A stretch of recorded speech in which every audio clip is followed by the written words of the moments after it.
Bonjour à vous tous.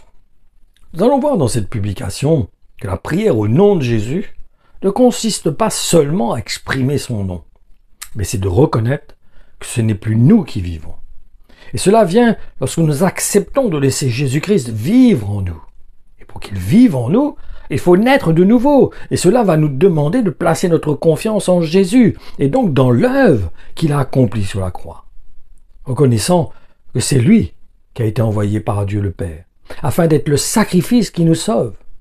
Et pour concrétiser notre engagement, nous devons aussi accepter de passer par le baptême, par immersion.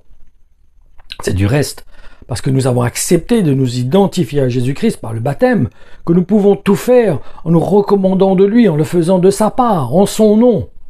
Comme lorsque notre patron nous envoie faire quelque chose en son nom, par exemple.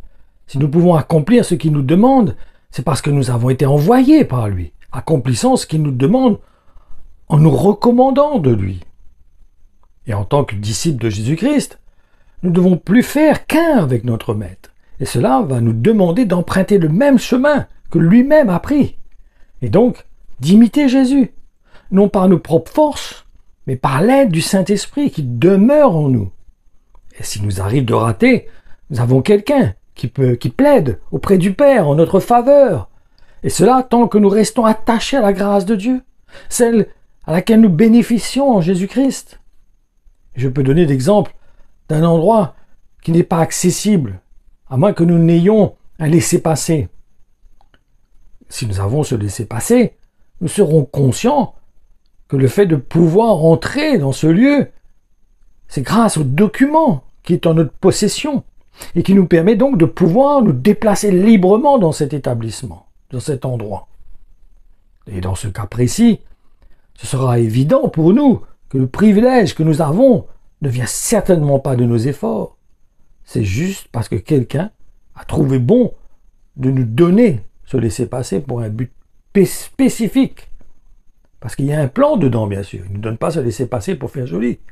C'est qu'il y a quelque chose à accomplir dans ce bâtiment. Il y a un travail à accomplir. Et c'est un peu pareil en ce qui concerne d'être en Jésus-Christ. C'est parce que nous avons accepté de nous identifier à lui que nous pouvons avoir cette assurance, que nous avons accès auprès du Père. Et pour jouir de cette liberté, nous devons faire comme Jésus, qui ne faisait qu'un avec son Père. Car c'est uniquement de cette façon que nous pouvons venir vers Dieu le Père et avoir cette assurance dans notre cœur que les prières que nous faisons en son nom sont exaucées, parce que nous nous recommandons de lui. Nous ne venons pas de nous-mêmes, nous venons de sa part, nous venons de la part de Jésus-Christ. C'est pour cette raison que l'Évangile nous enseigne qu'il faut se revêtir de Jésus-Christ. Donc si nous sommes exaucés, c'est seulement parce que ce n'est plus nous qui vivons, mais que nous laissons Jésus-Christ vivre pleinement sa vie en nous. Et pour bien comprendre cela, je vous encourage à lire ce qui a été exprimé par l'apôtre Paul aux Colossiens, au chapitre 6, et dans les versets 27 à 29, qui nous dit ceci.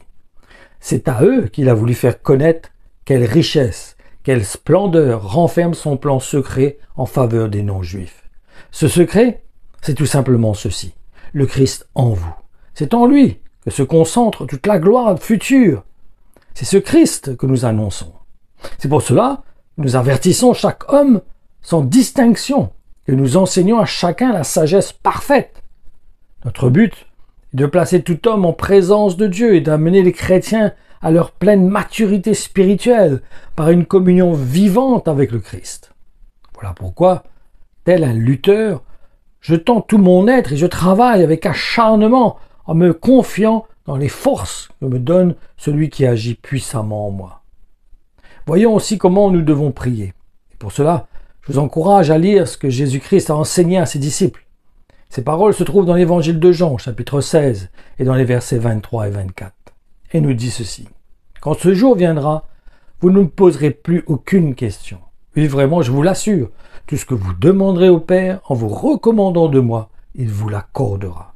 Jusqu'ici, vous n'avez rien demandé en vous recommandant de moi. Demandez, vous recevrez, pour que rien ne manque à votre joie.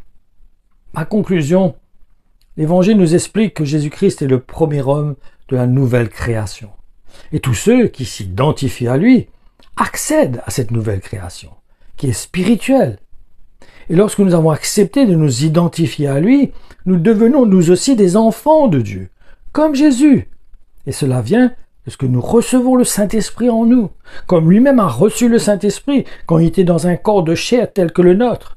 Et donc, lorsque nous prions le Père, ce n'est pas nous qu'il voit, mais son Fils, au travers de nous. Donc, prier au nom de Jésus, c'est plus que seulement prononcer son nom. C'est de reconnaître le privilège que nous avons de nous être identifiés à lui, que par notre identification à lui, nous avons accès auprès de Dieu. Parce que nous ne venons pas de nous-mêmes, nous ne sommes pas envoyés de nous-mêmes. Nous sommes revêtus de Jésus-Christ. Nous sommes unis avec Jésus-Christ. Nous ne faisons plus qu'un avec Jésus-Christ. C'est sûr que si nous continuons à vivre notre vie d'avant, s'il n'y a pas de changement dans notre vie, nous ne pourrons pas venir au nom de Jésus.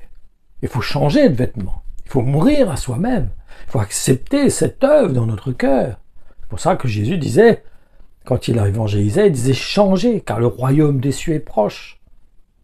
Il voulait montrer qu'il y avait un chemin à prendre. Il y avait une porte à franchir et un chemin à prendre.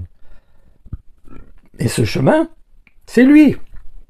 C'est Jésus-Christ. C'est la pierre angulaire. C'est sur lui sur qui nous nous appuyons.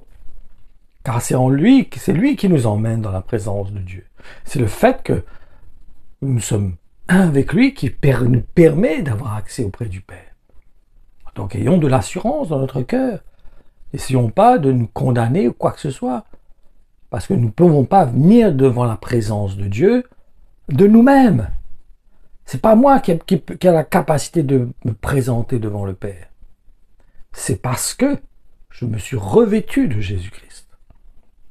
Et que quand je pêche, quand je suis dans une attitude qui attriste le Saint-Esprit, je m'humilie, je me repens. Et Dieu apprécie cela. Et ça me donne toujours accès auprès du Père. Donc ne soyons pas hautains, ne nous appuyons pas sur nos propres forces, reconnaissons notre faiblesse, reconnaissons que sans Jésus nous ne pouvons rien faire, même pour venir dans la présence de Dieu. Il dit, faites tout au nom de Jésus.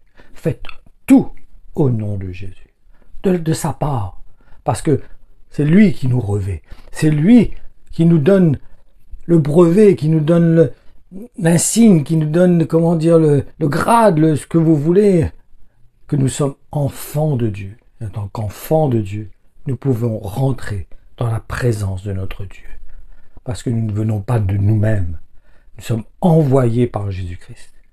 Jésus-Christ nous envoie. C'est lui qui a déchiré le voile et nous donne la permission d'entrer dans la présence de Dieu, librement, avec assurance. Que la gloire revienne à Dieu notre Père, au nom de Jésus-Christ. Merci Seigneur, merci Jésus pour ton sacrifice. Merci pour ta mort sur cette croix qui me donne la vie. Cette mort sur cette croix qui me permet d'entrer dans cette présence, dans la gloire du Père, et de pouvoir communier avec lui, de lui parler librement, sans jugement, sans condamnation. Que tu sois glorifié, Père, au nom de Jésus. Merci Jésus d'être mon Seigneur. Merci pour tout ce que tu as accompli pour moi. Merci pour ta grâce. Merci Seigneur pour ta présence dans mon cœur.